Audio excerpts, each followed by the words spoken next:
Isang gabi sa isang kainan, naroon sina Jinchul at ang isang junior officer. Habang nagluluto ito ng karne, nagtanong ang junior officer na kahit ngayon ay patuloy pa rin si Jinchul sa ginagawang self-reporting sa kaso ng nangyari sa warehouse at kung may nakita itong kakaiba. Dugtong pa ng junior officer na ang tinutukoy niya ay ang araw na sumuko yung isang lalaki at naglaho bigla.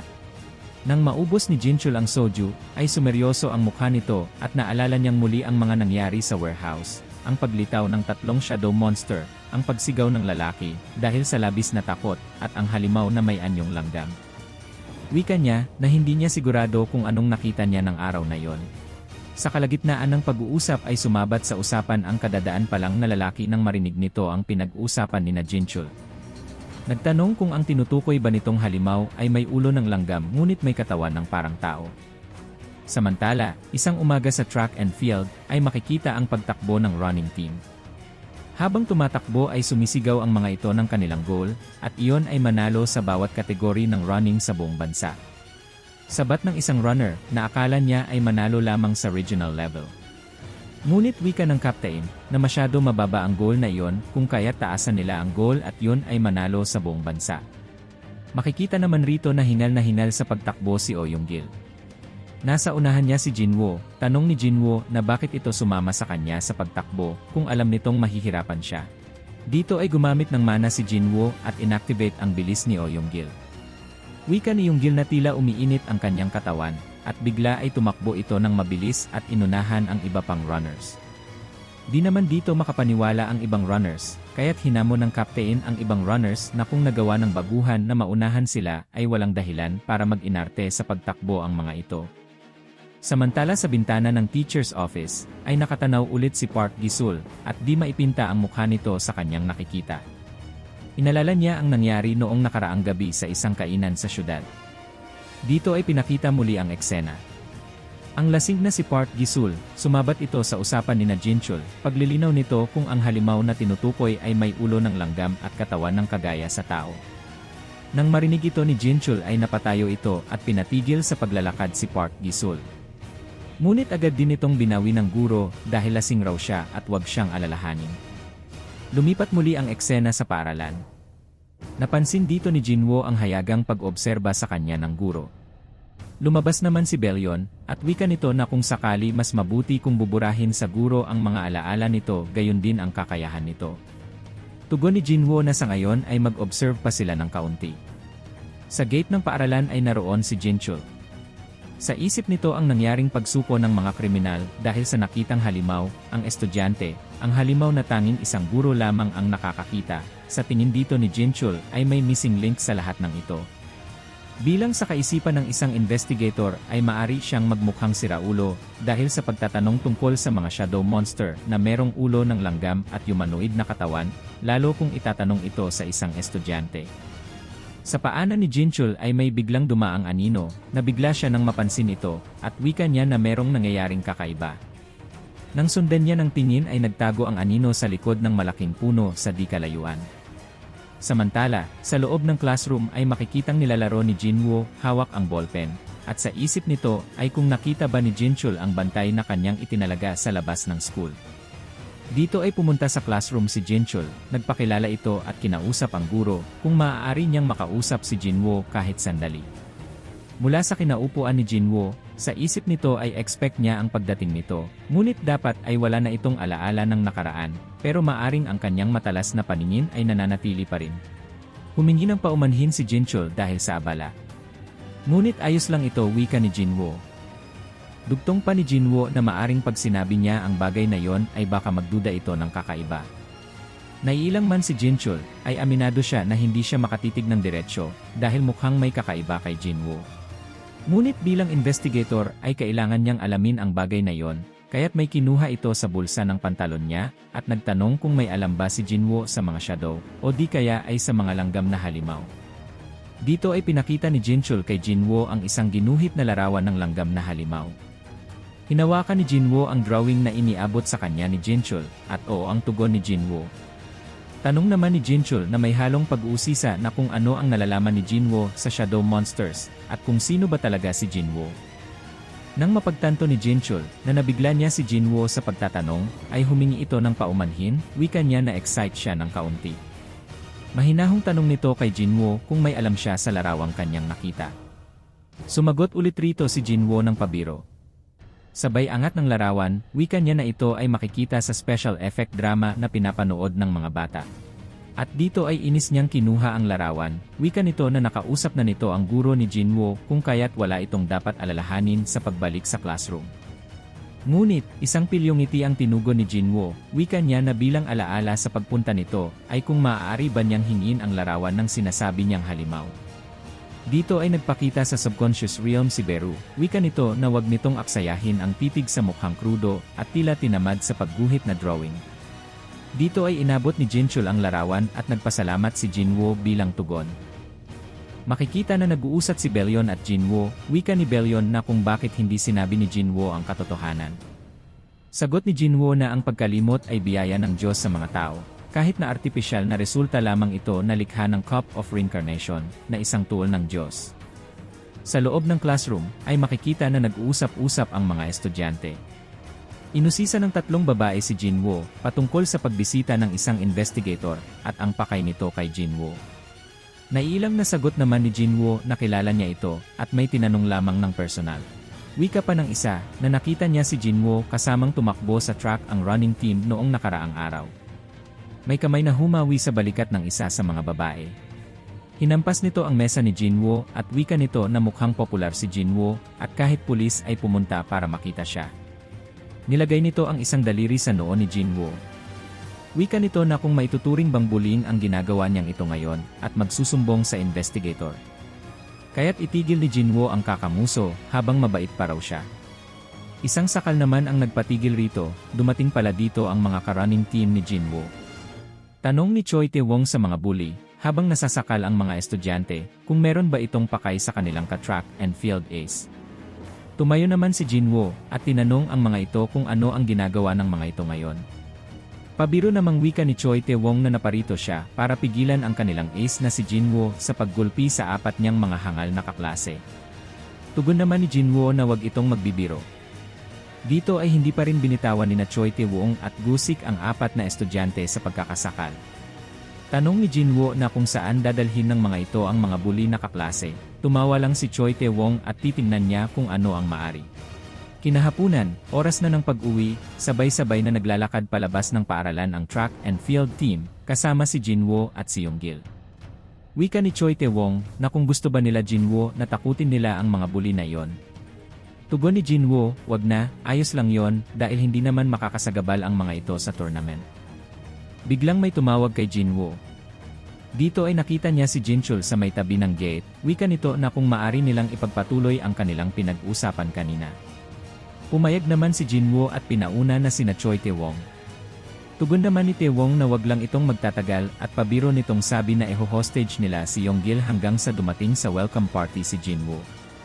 Nasisinagan ng palubog na araw ang mga puno at paligid. Wika ni Jinwoo na may lakad siya kung kaya't hindi sila magtatagal sa pag-uusap. Sinambit ni Jinchul ang kompletong pangalan ni Jinwoo bilang isang hunter. Sa seryosong mukha, wika nito na tama nga ang inisip niya tungkol kay Jinwoo. Nag-flashback dito ang eksena ng pag-uusap nila ni Jinwoo kaninang umaga. Simula sa pagbawi ni Jinchul sa larawan ng halimaw, sa paghingi ni Jinwoo nito, at pagbaba ni Jinchul sa hagdan. Habang sinasabi ni Jinchul na may mga insidente ang nagmamarka sa history minsan. Una na sa muling pagbago ng mga pangyayari. Ipinakita ulit rito ang eksena ng pagbaba sa hagdan ni Jinchul, wika niya rito, ay tama ang akala niya na walang katuturan ang gagawin niyang pagtatanong sa isang estudyante. Nang bigla na lang may naramdaman siyang kakaiba at narinig ang tinig ni Jinwoo, wika nito na kung magtitiwala ba ito sa kanya. Sa paglingon ni Jinchul sa direksyon ng tinig, ay wala roon si Jinwoo. Dito ay tumugon si Jinchul, wika niya na oo, magtitiwala siya sa kanya. Bumigat ang kanyang pakiramdam at nagulat sa tila presensya ng napakalakas na shadow magic. Sa pagtugon ng tinig ni Jinwoo, wika nito na kung ganon, ay sana maniwala siya sa kanyang ipapakita. Dito ay nagsilabasan ang mga flashback mula sa nakaraang mundo, nakita niya rito ang mga shadow monster, ang mga giants at ginawang pakikipaglaban ni Jinwoo upang iligtas ang mundo.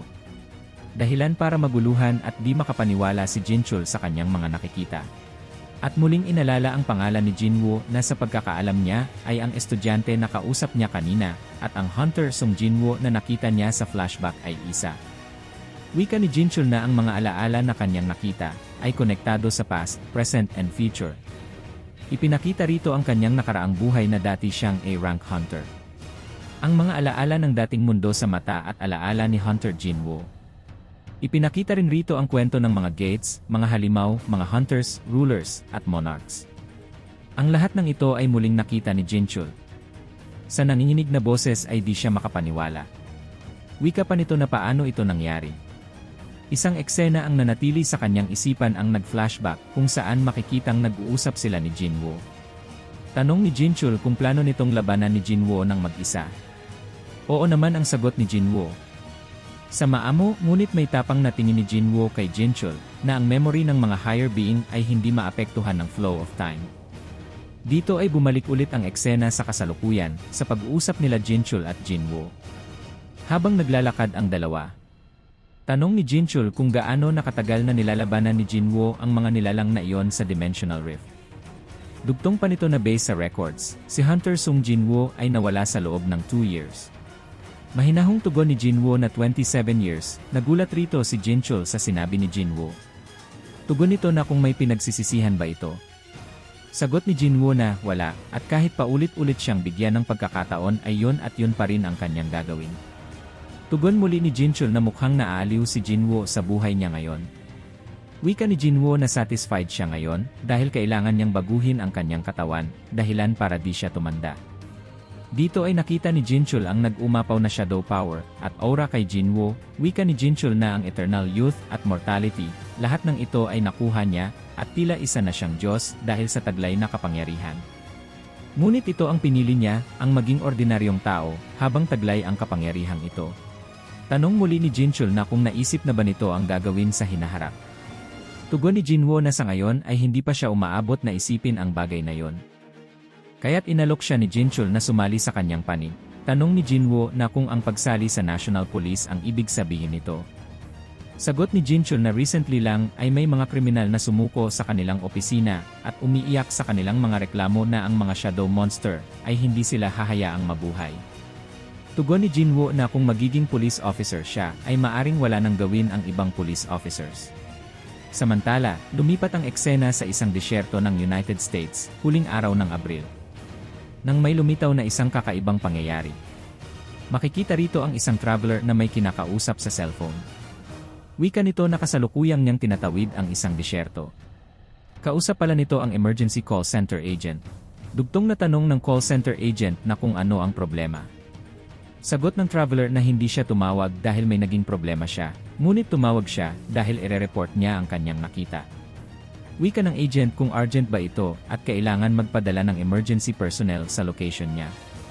Sunod-sunod na ang pagtatanong ng agent na ipaliwanag ng maigi ng traveler ang sitwasyon nito upang maipadala ang tamang response team. Tumugon muli ang traveler at wika niya habang nakatingala sa langit ay tila may nababasag dahil marami itong mga bitak. Tanong muli ng agent na kung malapit ba ito sa mga gusali dahil maraming mga bitak. Samantala, isang gabi sa bahay ni Jinwoo, ay makikita si Belyon, tila inuusisa si Jinwoo sa tanong ng assignment ni Jinwoo. Biglang may nararamdamang kakaiba si Jinwoo, na agad naman ipinagtaka ni Belyon. Habang kakain, wika ni Jinwoo na kakaiba ang kanyang nararamdaman. Lumipat muli ang eksena sa isang cafe-restaurant, narito ang sugo ng mga ruler. Wika nito na matagal ulit silang hindi nagkita, pagbati nito kay Jinwoo bilang Shadow Monarch. Tanong ni Jinwoo na kung may kinalaman ba sa nagaganap ang mga rulers. Nabigla naman rito ang sugo, at wika niya na walang kinalaman rito ang mga rulers.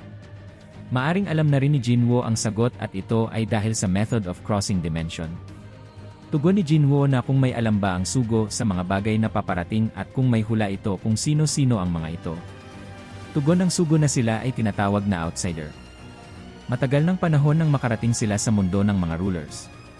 At ang mga ito ay hinahabol ng mga Army of Heavens at mukhang nakita nila ang pagkakataon sa mundong ito.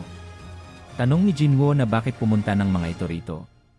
Sagot ng sugo na ito ay galing sa Race of Giants, na kinakain ang mga batong matatagpuan sa mga planeta na kayang mag-sustain ng buhay.